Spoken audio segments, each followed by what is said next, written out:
We are currently living through the most violent economic shift in human history. But because it's happening on screens and in data centers instead of battlefields, most people are missing it. I call it the Great Decoupling. For the last 100 years, the rule was simple: input equals output. If you worked harder, you made more. If you went to school longer, you were worth more. Your value was tied to your labor. But in 2026, that link has been severed. The market no longer pays for effort. AI and autonomous agents have driven the cost of doing to near zero. If your skill can be described in a manual, a machine is already doing it better, faster, and for the price of a subscription. This is why you feel stuck. You're trying to sell input to a market that only cares about systemized results. I spent the last 6 months analyzing the flow of capital in this new landscape, and I found a terrifying truth. The middle is being deleted. You're either the person building the system, or you're the person being replaced by the system. There is no longer a safe 9 to 5. There is only leverage and obsolescence. But here's the part they aren't telling you in the news. While millions of jobs are evaporating, 3 specific skill gaps have opened up that are so wide, the market is literally screaming for people to fill them. Companies are currently sitting on mountains of cash, desperate to pay anyone who can bridge these 3 specific gaps. If you have these 3 skills, you aren't just employed, you are unfireable. You become the architect in a world of bricklayers. In this video, I'm going to open the blueprints. I'm going to show you exactly what these 3 skills are, why the math of 2026 makes them so expensive, and how you can acquire them without a 4-year degree or a permission slip from the old world. The first skill has nothing to do with coding in the traditional sense. In fact, the market is currently oversaturated with junior developers who spent 4 years learning to write syntax that a basic LLM can now output in 3 seconds. The high alpha skill for 2026 is agent architecture. Think of it like this. In the 1800s, the money was in being the person who could swing a hammer. In the 1900s, it moved to the person who could manage the people swinging the hammers. In 2026, the money is with the person who can design the autonomous factory that replaces the hammers and the managers entirely. An agent architect doesn't work. They build workers. Every business you see, from the local real estate firm to the massive specialized consultancy, is currently leaking money through human friction. They have humans doing data entry, humans responding to basic support tickets, humans manually moving leads from a spreadsheet into a CRM. These are low-leverage loops. They are paying $60,000 a year for tasks that should cost $60 a month in API credits. As an agent architect, you don't look at a business and see employees. You see a sequence of logic. You aren't just using AI. You are building a digital nervous system. You are the one who knows how to chain 5 different specialized models together so they can research a lead, write a personalized pitch, handle the follow-up, and book the meeting without a single human finger touching a keyboard.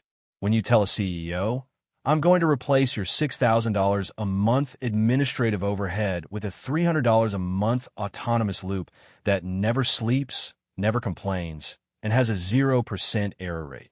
You aren't asking for a job. You're offering a capital improvement. The reason this is skill number 1 is because it's the ultimate decoupling tool. You aren't selling your hours. You are selling a permanent structural improvement to their profit margins.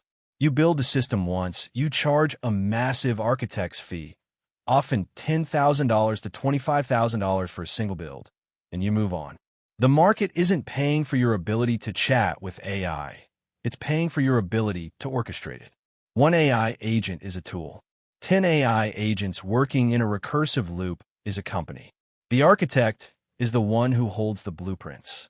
In 2026, if you can't build a worker, you are destined to be the worker that gets replaced by one. Building the most efficient autonomous engine in the world is useless if no one knows the factory exists. This leads us to the second skill, and it's the one where most technical people fail. It's attention arbitrage. In the old world, marketing was a budget game. Whoever had the most money for TV ads or billboards won by force. In 2026, marketing is an algorithmic game. Attention has become the new global reserve currency, more liquid than gold, and more volatile than crypto. But here is the glitch that makes this an arbitrage opportunity. Most established businesses are attention poor. They have incredible products, decades of trust, and millions in revenue. But their digital footprint is a ghost town. They are invisible to the 3 billion people living in the vertical video feed. They are sitting on a gold mine of deep value, but they have no way to transport that value to the market. Now, what is the role of the arbitrageur? An attention arbitrageur knows how to bridge the gap between deep expertise and viral reach. This isn't about being an influencer or dancing for views. It's about psychological engineering. It's knowing exactly how to extract the soul of a business, their internal case studies, their hard-won industry secrets, their daily wins, and packaging it into high-retention, short-form assets that the algorithm is forced to promote. You're looking for the spread between how much a company is worth and how much attention they actually have. That spread is your profit margin. When you can take a specialized B2B firm, say a high-end structural engineering group, and give them a digital presence that generates 500,000 views a month, you haven't just made videos. You have solved the hardest problem in business, customer acquisition. The reason this skill is so high-paying is that the barrier to entry has shifted. It's no longer about owning a $5,000 camera. It's about owning the framework. Asterisk knowing how to hook a human brain in the first 1.2 seconds. Asterisk knowing how to use visual storytelling to make complex ideas sticky. Asterisk knowing how to convert passive viewers into high-intent leads. Businesses will pay $10,000 a month for this without blinking because the alternative, being invisible, is a slow death sentence in a digital-first economy. You aren't a content creator. You are a leveraged distributor. You take the value they already have and you multiply its reach by a factor of 1,000. This brings us to the final skill, and it's the most human of them all. As AI takes over the architecture of the system and the distribution of the message, there's one thing it still cannot do. It cannot take the blame. Skill number 3 is high-stakes navigation. As the world moves faster and AI handles more of the execution, the cost of a bad decision hasn't just increased, it has exploded. Because everything is so leveraged, a 1% error at the start of your automated system can lead to a 100% collapse of a brand by the time it reaches the end of the line. A high-stakes navigator is the person who provides the one thing AI cannot generate: judgment. AI can give you 1,000 options. It can provide all the data, all the predictive charts, and all the optimal paths based on historical numbers. But it cannot decide which path to take when the stakes are real, the variables are human, and the future is unprecedented.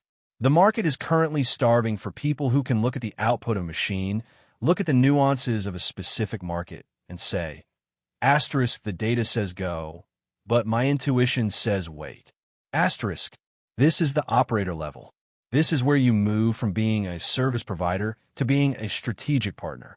In 2026, businesses are terrified of the black box effect, the fear that their company is becoming a soulless automation that will eventually offend its customers or lose its edge. The navigator is the person who manages the machines and ensures the human intent remains at the center of the orbit. Now, why is judgment the new gold? You're getting paid for your beta. You're getting paid for the risk you absorb and the clarity you provide in the middle of a digital storm. While everyone else is scurrying to learn better prompts, the navigators are focusing on game theory, predicting how competitors will react to automated moves, understanding why a perfectly optimized ad might actually repel a real person. In a world of infinite automated doing, the person who knows what to do is the one who captures the most value. You are being paid for your time. You aren't even being paid for your system. You are being paid for your judgment. And in an AI-automated world, judgment is the most expensive asset on the planet. The reason I'm telling you this is because the clock is no longer ticking. It's accelerating. The great decoupling isn't a future prediction anymore.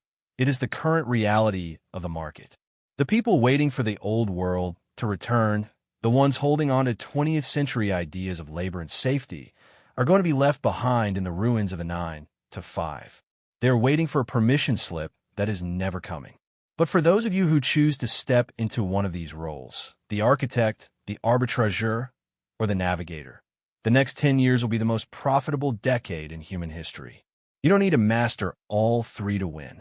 You just need to choose one and own the leverage that comes with it. Let me summarize this by telling you your best move right now. The market has stopped paying for your work. It has started paying for your systems, your attention, and your judgment. Every hour you spend trying to compete with the machine is an hour you lose in building the engine that controls it. The blueprints are in your hands now. I've shown you the math, I've shown you the gaps, and I've shown you where the $10,000 deposits are actually hiding. The only thing left to decide is whether you're going to be the one building the system or the one being optimized out of it. Claim your leverage. Build your autonomy. Exit the prison. Sending love. I'll see you in my next video.